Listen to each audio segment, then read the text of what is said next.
बच्चों, कनेक्टेड में आपका स्वागत है।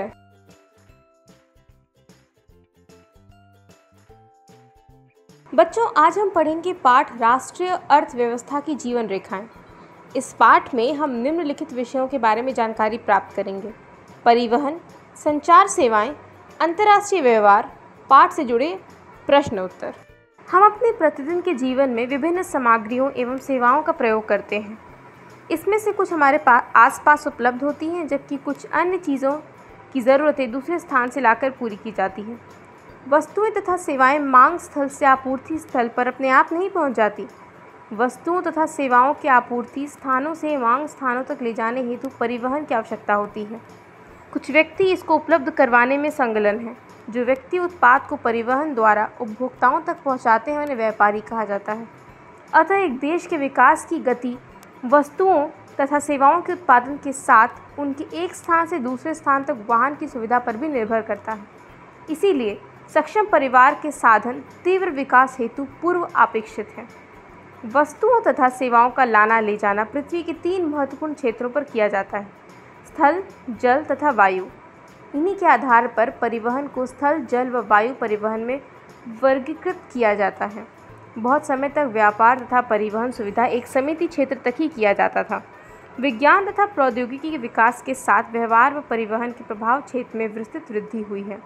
सक्षम व तीव्र गति वाले वाहन परिवहन से आज संसार एक बड़े गांव में परिवर्तित हो गया है।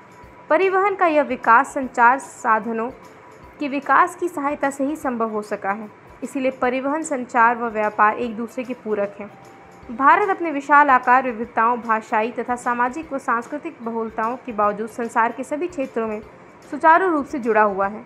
रेल, वायु एवं जल परिवहन, समाचार पत्र, रेडियो, दूरदर्शन, सिनेमा तथा इंटरनेट आदि इसके सामाजिक आर्थिक विकास में अनेक प्रकार से सहायक हैं। स्थानिक से अंतर्राष्ट्रीय स्तरीय व्यापार ने अर्थव्यवस्था को जीवन शक्ति दी है। इसने हमारे जीवन को समृद्ध किया है तथा आरामदायक जीवन के लिए सुविधाओं व साधनों में बढ़ोतरी की है। इस अध्याय में आप पढ़ेंगे कि किस प्रकार आधुनिक संचार तथा परिवहन के साधन हमारे देश और इसकी आधुनिक अर्थव्यवस्था को संचालित करते हैं। अतः यह स्पष्ट है कि सघन व सक्षम परिवहन का जाल तथा संचार के साधन आज विश्व, राष्ट्रीय व स्थानीय व्यवहार हेतु पूर्व में अपेक्षित है। भारत विश्व के सर्वाधिक सड़क जाल वाले देशों में से एक है। ये सड़क जाल लगभग 56 लाख किलोमीटर है। भारत में सड़क परिवहन रेल परिवहन से पहले प्रारंभ हुआ। निर्माण तथा व्यवस्था में सड़क परिवहन रेल परिवहन की अपेक्षा अधिक सुविधाजनक है। रेल परिवहन की अपेक्षा सड़क परिवहन की बढ़ती महत्ता निम्न कारणों से है। रेलवे लाइन की अपेक्षा सड़कों की निर्माण लागत बहुत कम है। अपेक्षाकृत ऊबड़ खाबड़ और विभिन्न भूभागों पर सड़कें बनाई जा सकती हैं। अधिक ढाल प्रवणता तथा पहाड़ी क्षेत्रों में भी सड़कें निर्माणित की जा सकती हैं। अपेक्षाकृत कम व्यक्तियों, कम दूरी व कम वस्तुओं के परिवहन में सड़क मितव्ययी है। यह घर घर सेवाएं उपलब्ध कराता है तथा सामान चढ़ाने का उतारने की लागत भी अपेक्षाकृत कम है।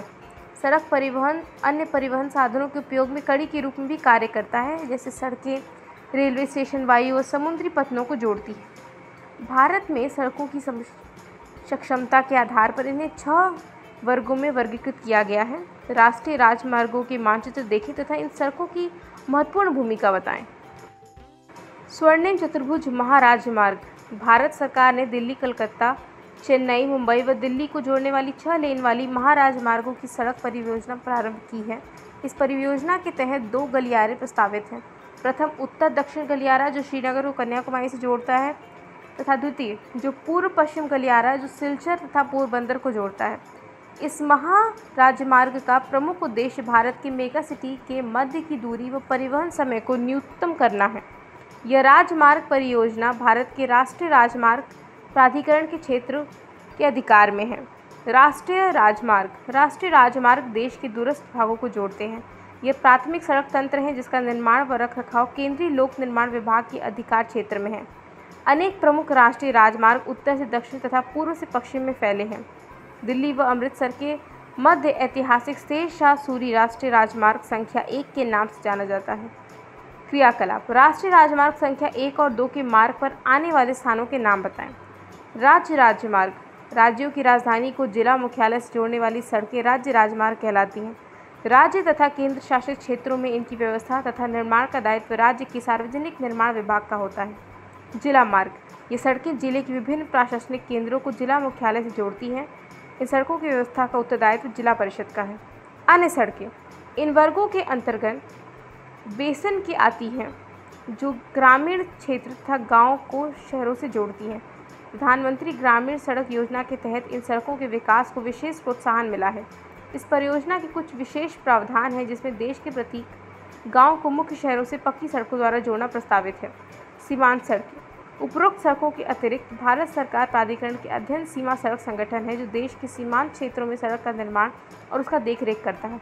यह संगठन 1960 में बनाया गया था, जिसका कार्य उत्तर तथा उत्तर पूर्वी क्षेत्र में सामरिक महत्व की सड़कों का विकास करना था।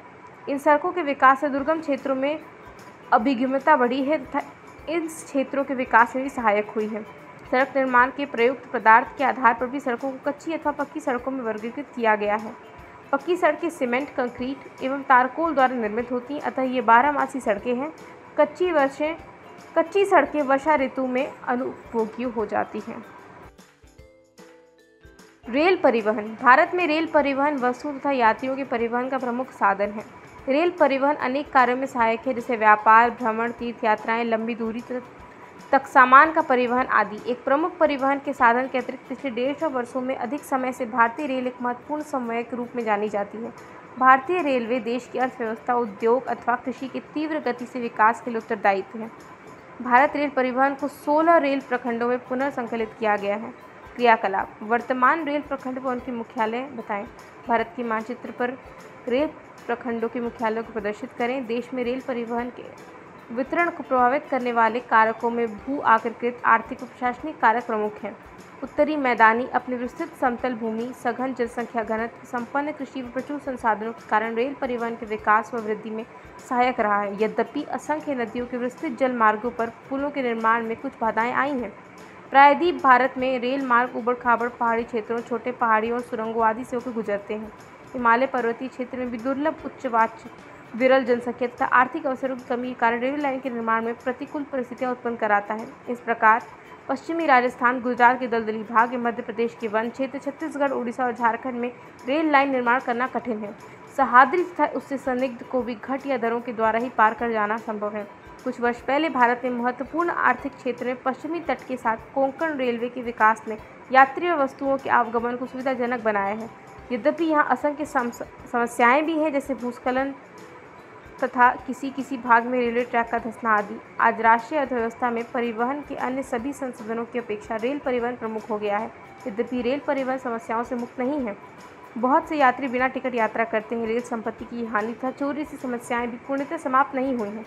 जंजीर खींचकर यात्री किसी भी अनावश्यक रूप से गाड़ी रोकते हैं, जिससे रेलवे को भारी हानि उठानी पड़ती है।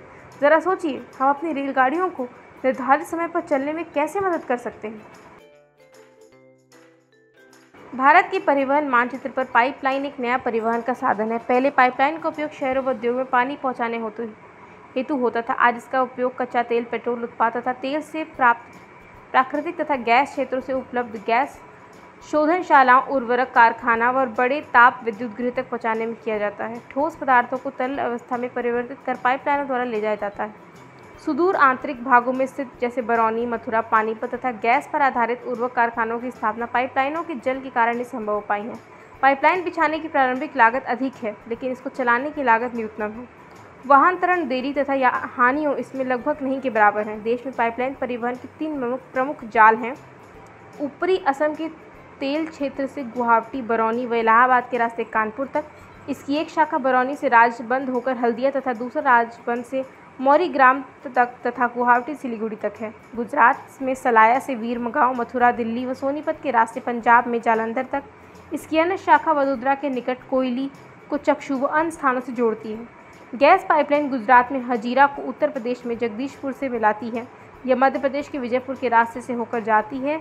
इसकी शाखाएं राजस्थान में कोटा तथा उत्तर प्रदेश के शाहजहांपुर, बबराला व अन्य स्थानों पर हैं। भारत के लोग प्राचीन काल से समुद्री यात्रा करते रहे हैं। इससे नाविकों तथा दूर के आसपास के क्षेत्र भारतीय संस्कृति व व्यापार को फैलाया है। जल परिवहन का सबसे सस्ता साधन है। यह भारी वस्तुओं को ढोने में अनुकूल है। यह परिवहन साधन में ऊर्जा सक्षम तथा पर्यावरण अनुकूल है।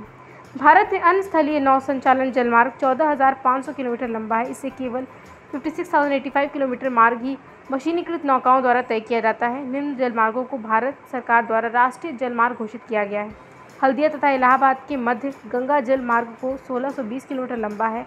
नौगम्य जल मार्ग संख्या 1 सदियों व धुबरी के मध्य 891 किलोमीटर लंबा ब्रह्मपुत्र नदी जलमार्ग नौमार्ग जलमार्ग संख्या 2 भारत केरल में पश्चिम तटीय नहर नौगम्य जलमार्ग संख्या 3 काकीनाडा और पुडुचेरी नहर स्ट्रेच के साथ साथ गोदावरी और कृष्णा नदी का विशेष विस्तार राष्ट्रीय जलमार्ग 4 मतई नदी महानदी के डेल्टा चैनल ब्रह्माणी नदी और पूर्व तटीय नहर के साथ ब्रह्माणी नदी का विशेष विस्तार राष्ट्रीय जलमार्ग 5 कुछ अन्य जलमार्ग भी हैं जिसमें परिवहन होता है। इसमें मांडवी जुआरी और कंबरजुआ सुंदरवन बराक केरल का पश्चिम जल। इन सब अतिरिक्त विदेशी व्यापार भारतीय तट पर स्थित पत्तनों द्वारा किया जाता है। देश का 95% व्यापार समुद्र द्वारा ही होता है। भारत की 75,016.6 किलोमीटर लंबी समुद्री तट रेखा के साथ 12 प्रमुख तथा 200 मध्य व छोटे पत्तन हैं। यह प्रमुख पत्तन देश का 95% विदेशी व्यापार संचालित करते हैं। स्वतंत्रता प्राप्ति के कक्ष में कांडला पत्तन के पहले पत्तन के रूप में विकसित किया गया था। ऐसा देश विभाजन से कराची पत्तन की कमी को पूरा करने तथा मुंबई से होने वाले व्यापारिक दबाव को कम करने के लिए था। कंडाला जिसे दीनदयाल पत्तन के नाम से भी जाना जाता है, यह एक ज्वारी पत्तन है। ये जम्मू कश्मीर, हिमाचल प्रदेश, पंजाब, हरियाणा, राजस्थान व गुजरात के औद्योगिक तथा खदानों के आयात निर्यात को संचालित करता है। मुंबई वृत्तम पत्तन है जिसके प्राकृतिक खुले विस्तार व सुचारू पोताश्रय है। मुंबई पत्तन के अधिक परिवहन को ध्यान में रख के इसके जवाहरलाल नेहरू पत्तन विकसित किया गया जो पूरे देश को एक समूह पत्तन की सुविधा भी प्रदान कर सके। लौह अयस्क के निर्माण के संदर्भ में मार्गमागाओं पत्तन देश का प्रमुख पत्तन है। यहाँ से देश के कुल निर्यात का आधा लौह अयस्क निर्यात किया जाता है। कर्नाटक में स्थित न्यू मैंगलोर पत्तन कुद्र में खादों से निकले लौह अयस्क का निर्यात करता है। सुदूर दक्षिण पश्चिम में कोची पत्तन है। यह एक लैगून की मुहाने पर स्थित एक प्राकृतिक पोताश्रय है। पूर्वी तट की तमिलनाडु में दक्षिण पूर्वी छोर पर तूतीकोरिन पत्तन है। यह एक प्राकृतिक पोताश्रय तथा इसकी पृष्ठभूमि भी अत्यंत समृद्ध है। अतः यह पत्तन हमारे पड़ोसी देश जैसे श्रीलंका, मालदीव आदि तथा भारत के तटीय क्षेत्र की विभिन्न वस्तुओं के व्यापार को संचालित करता है। चेन्नई हमारे देश का प्राचीनतम कृत्रिम पत्तन है। व्यापार की मात्रा तथा लदे सामान के संदर्भ में इसका मुंबई के बाद दूसरा स्थान है। विशाखापट्टनम स्थल से घिरा गहरा व सुरक्षित पत्तन है। प्रारंभ में यह पत्तन लौह अयस्क निर्यात के रूप में विकसित किया गया था। ओडिशा में स्थित पारादीप पत्तन विशेष लौह अयस्क का निर्यात करता है। कोलकाता का एक ररा स्थलीय नदी पत्तन, यह पत्तन गंगा ब्रह्मपुत्र बेसिन के वृहद व समृद्धि पृष्ठभूमि की सेवाओं को प्रदान करता है। ज्वारीय पत्तन होने के कारण तथा हुगली के तलछट जमाव से इस नियमित रूप से साफ करना पड़ता है। कोलकाता पत्तन पर बढ़ते व्यापार को कम करने हेतु हल्दिया सहायक पत्तन के रूप में विकसित किया गया है। आज वायु परिवहन की तीव्रतम, आरामदायक व प्रतिष्ठित परिवहन का साधन है। इसके द्वारा अति दुर्गम स्थानों जैसे ऊंचे ऊंचे पर्वत, मरुस्थलों, घने जंगल, लंबी समुद्र यात्रा को सुगमता से पार किया जा सकता है। वायु परिवहन के भाव में देश के उत्तरी पूर्वी राज्य के विशेष में सोचने वाली, जहाँ बड़ी नदियाँ, विभिन्न धरातल, घने जंगल, निरंतर बाढ़ आदि एक सामान्य बात है, हवाई यात्रा ने इसे अधिक अभिगम्य बना दिया है। सन 1953 में वायु परिवहन का राष्ट्रीयकरण किया गया। एयर इंडिया घरेलू और अंतर्राष्ट्रीय वायु सेवाएं प्रदान करती हैं। पवन हंस हेलीकॉप्टर लिमिटेड तेल और प्राकृतिक गैस आयोग को इसके अपरतीय संक्रियाओं में तथा अगम्य व दुर्लभ भूभाग्य जैसे उत्तर पूर्वी राज्य तथा जम्मू कश्मीर, हिमाचल प्रदेश, उत्तराखंड के आंतरिक क्षेत्रों में हेलीकॉप्टर सेवाएं उपलब्ध कराता है। हवाई यात्रा सभी व्यक्तियों की पहुंच में नहीं है। केवल उत्तरी पूर्वी राज्य में सेवाओं का आम आदमी तक उपलब्ध कराना हेतु विशेष प्रबंधन किया गया है। जब से मानव पृथ्वी पर अवतरित हुआ है, इसे विभिन्न संचार माध्यमों का प्रयोग किया है, लेकिन आधुनिक समय में बदलाव की गति तीव्र है। संदेश प्राप्तकर्ता या संदेश भेजने वाले के गतिविहित रहते हुए भी लंबी दूरी का संचार बहुत आसान है, जैसे निजी दूरसंचार तथा जनसंचार में दूरदर्शन, रेडियो, समाचार पत्र समूह, प्रेस तथा सिनेमा आदि देश के प्रमुख संचार साधन है। भारत का डाक संचार तंत्र विश्व का बृहत्तम है। यह पार्सल, निजी पत्र व्यवहार तथा तार आदि को संचालित करता है। कार्ड व लिफाफा बंद चिट्ठी पहली श्रेणी की डाक समझी जाती है तथा विभिन्न स्थानों पर वायुमान द्वारा पहुंचाए जाते हैं। द्वितीय क्षेत्र की डाक में रजिस्टर्ड पैकेट, किताबें, अखबार तथा मैगजीन शामिल है। यह धरातलीय डाक द्वारा पहुंचाए जाते हैं तथा इसके स्थल व जल परिवहन का प्रयोग किया जाता है। बड़े शहरों नगरों में डाक संचार में शीघ्रता हेतु हाल में ही 6 डाक मार्ग बनाए गए। इन्हें राजधानी मार्ग, मेट्रो चैनल, ग्रीन चैनल, व्यापार चैनल, भारी चैनल तथा दस्तावेज चैनल के नाम से जाना जाता है। दूरसंचार तंत्र में भारत एशिया का महाद्वीप में अग्रणी है। नागरिक क्षेत्रों के अतिरिक्त भारत के 2 तिहाई से अधिक गांव एसटीडी दूरभाष सेवा से जुड़े हैं। सूचनाओं के प्रयास को आधार स्तर से उच्च स्तर तक समृद्ध करने हेतु भारत सरकार ने देश के प्रत्येक गांव में 24 घंटे एसटीडी सुविधा के विशेष प्रबंध किए गए। पूरे देश भर में एसटीडी की दरों को भी नियमित किया गया है। ये सब सूचना संचार व अंतरिक्ष प्रौद्योगिकी के समन्वित विकास से ही संभव हो पाया है। जनसंचार मानव को मनोरंजन के साथ बहुत ही राष्ट्रीय कार्यक्रमों व नीतियों के विषय में जागरूक करता है। इसमें रेडियो, दूरदर्शन, समाचार पत्र, पत्रिकाएं, किताबें तथा चलचित्र सम्मिलित हैं। आकाशवाणी राष्ट्रीय, क्षेत्रीय तथा स्थानीय भाषा में देश के विभिन्न भागों में अनेक वर्गों के व्यक्तियों के लिए विभिन्न कार्यक्रम प्रस्तुत करता है। दूरदर्शन देश का राष्ट्रीय समाचार व संदेश माध्यम तथा विश्व के बृहत्तम संचार तंत्र में एक है। ये विभिन्न आयु वर्ग के व्यक्तियों हेतु मनोरंजन, ज्ञानवर्धक व खेल जगत संबंधी कार्यक्रम प्रसारित करता है। भारत में वर्ष भर अनेक समाचार पत्र तथा सामाजिक पत्रिकाएं प्रकाशित की जाती हैं। यह पत्रिकाएं सामाजिक होने के नाते कई प्रकार की हैं। समाचार पत्र लगभग 100 भाषाओं तथा बोलियों में प्रकाशित होते हैं। क्या आप जानते हैं हमारे देश में सर्वाधिक समाचार पत्र हिंदी भाषा में प्रकाशित होते तथा इसके बाद अंग्रेजी व उर्दू के समाचार पत्र आते हैं। भारत विश्व के सर्वाधिक चलचित्रों का उत्पादक भी है। यह कम अवधि वाली फिल्में, वीडियो, फीचर फिल्म तथा छोटी फिल्में भी बनाता है। भारतीय व विदेशी तथा फिल्मों को प्रमाणित करने केंद्रीय फिल्म प्रमाणन बोर्ड को है। पिछले 3 दशकों में भारत में पर्यटन उद्योग में महत्वपूर्ण वृद्धि हुई है। 150 लाख से अधिक व्यक्ति पर्यटन उद्योग में प्रत्यक्ष रूप से संलग्न हैं। पर्यटन राष्ट्रीय एकता को प्रोत्साहित करता है तथा स्थानीय हस्तकला व सांस्कृतिक उद्योग को प्रश्रय देता है। अंतर्राष्ट्रीय स्तर पर यह हमें संस्कृति तथा विरासत की समझ विकसित करने में सहायक है। विदेशी पर्यटन भारत में विरासत पर्यटन, पारी पर्यटन, रोमांचकारी पर्यटन, सांस्कृतिक पर्यटन, चिकित्सक पर्यटन तथा व्यापारिक पर्यटन के लिए आते हैं। देश के विभिन्न भागों में पर्यटन की अपार संभावनाएं हैं। पर्यटन उद्योग के विकास हेतु विभिन्न प्रकार के पर्यटन को बढ़ावा देने के प्रयास किए जा रहे हैं। क्रियाकलाप भारत के मानचित्र पर अपने राज्य केंद्र शासित प्रदेश में स्थित प्रमुख स्थल को प्रदर्शित करें तथा इसके देश का अन्य भागों से रेल, सड़क, वायु मार्ग का संपर्क भी दिखाएं।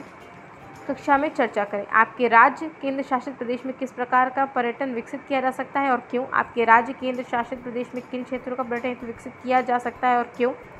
सतत पोषणीय विकास को ध्यान में रखते हुए प्रदेश के आर्थिक विकास में पर्यटन किस प्रकार सहायक हो सकता है? राज्यों व देशों में व्यक्तियों के बीच वस्तुओं का आदान प्रदान व्यापार कहलाता है। बाजार एक ऐसी जगह है जहां इसका विनिमय होता है। 2 देशों के मध्य यह व्यापार अंतर्राष्ट्रीय व्यापार कहलाता है। ये समुद्री, हवाई व स्थलीय मार्गों द्वारा हो सकता है। यद्यपि स्थानीय व्यापार शहरों, कस्बों व गाँव में होता है। राज्य स्तरीय व्यापार 2 या अधिक राज्यों के मध्य होता है। ये एक देश के अंतर्राष्ट्रीय व्यापार की प्रगति, उसके आर्थिक वैभव का सूचक है। इसलिए इसे राष्ट्र का आर्थिक बैरोमीटर भी कहा जाता है। सभी देशों अंतर्राष्ट्रीय व्यापार पर निर्भर है क्योंकि संसाधनों की उपलब्धता क्षेत्रीय है, अर्थात इसका वितरण असमान है। आयात व निर्यात व्यापार के घटक हैं। आयात व निर्यात का अंतर ही देश के व्यापार के संतुलन को निर्धारित करता है। अगर निर्यात मूल्य आयात मूल्य से अधिक हो तो उसे अनुकूल व्यापार संतुलन कहते हैं। इसके विपरीत निर्यात की अपेक्षा अधिक आयात असंतुलित व्यापार कहलाता है। विश्व के सभी भौगोलिक प्रदेशों तथा सभी व्यापारिक खंडों के साथ भारत के व्यापारिक संबंध हैं। भारत में निर्यात होने वाली प्रमुख वस्तुएं रत्न व जवाहरात, रसायन एवं संबंधित उत्पाद तथा कृषि एवं संबंधित उत्पाद हैं। भारत में आयातित वस्तुओं में कच्चा पेट्रोलियम तथा उत्पाद, रत्न व जवाहरात, आधार धातुएं, मशीनें, कृषि व अन्य उत्पाद शामिल हैं। भारत अंतर्राष्ट्रीय स्तर पर एक सॉफ्टवेयर महाशक्ति के रूप में उभरा है तथा सूचना प्रौद्योगिकी के माध्यम से अत्यंत अधिक विदेशी मुद्रा अर्जित कर चुका है। पाठ से जुड़े कुछ प्रश्न। परिवहन कितने प्रकार के हैं? भारत में सड़कों को कितने वर्गों में वर्गीकृत किया गया है और उनके नाम क्या है? व्यापार के लिए किन किन मार्गों का प्रयोग किया जाता है? संचार सेवाओं के माध्यम क्या क्या हैं? परिवहन के 4 प्रकार हैं: सड़क परिवहन, रेल परिवहन, जल परिवहन, हवाई परिवहन। इन सब में रेल परिवहन सबसे अधिक उपयोगी है यात्रियों के द्वारा यात्रा करने के लिए तथा किसी भी वस्तु को एक स्थान से दूसरे स्थान पर पहुंचाने के लिए। भारत में सड़कों को 6 वर्गों में वर्गीकृत किया जाता है। इसके नाम हैं स्वर्णिम, चतुर्भुज, महाराज राजमार्ग, राष्ट्रीय राजमार्ग, राज्य राजमार्ग, जिला राजमार्ग, अन्य सड़कें और सीमित सड़कें। व्यापार के लिए जल मार्ग, थल मार्ग, हवाई मार्ग का उपयोग किया जाता है। व्यापार में सर्वाधिक जल मार्ग का उपयोग होता है। संचार सेवाएं कई माध्यमों द्वारा हो सकती हैं जैसे दूरदर्शन, रेडियो, समाचार पत्र, प्रेस तथा सिनेमा आदि। बच्चों, आज का पाठ समाप्त हुआ। आशा है कि आप सबको पसंद आया होगा। धन्यवाद।